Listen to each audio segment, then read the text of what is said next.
ఒక ఊళ్ళో ఒక రైతుండేవాడు. అతడెంతో ఓపికతో వ్యవసాయం చేసి ధనవంతుడయ్యాడు.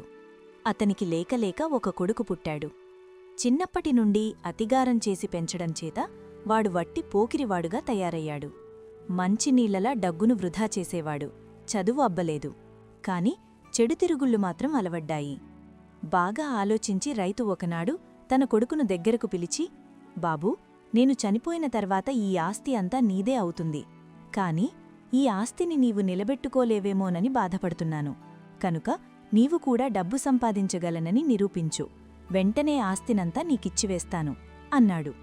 సరే, అట్లే చేస్తాను అన్నాడు కొడుకు. ఆ రోజే పనికి బయలుదేరాడు. చదువు సంధ్యలు లేనివాళ్లకి ఉద్యోగం ఎవరిస్తారు? ఏ పని దొరక ఒక మిల్లులో బస్తాలు మోసే కూలివాడిగా చేరాడు. మొదటి రోజు వానికి 20 రూపాయలు కూలి వచ్చింది. దాన్ని సంతోషంగా తీసుకెళ్లి తండ్రికిచ్చాడు. వెంటనే రైతు ఆ డబ్బుల్ని తీసుకెళ్లి నూతిలో పడేశాడు. మర్నాడు కూడా డబ్బును తీసుకెళ్లి నూతిలోనే వేశాడు.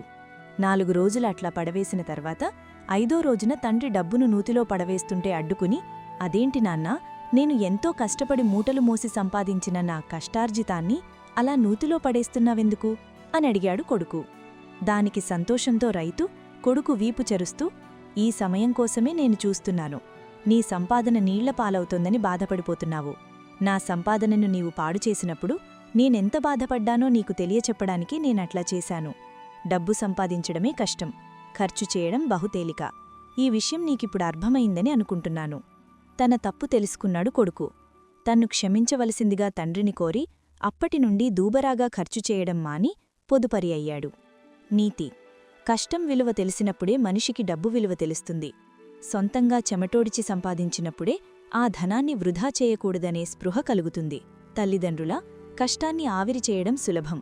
కాని అదే కష్టాన్ని అనుభవించినప్పుడు మాత్రమే బాధ్యత, పొదుపు అలవడతాయి. అందుకే కష్టపడందే ఫలితం దక్కదు.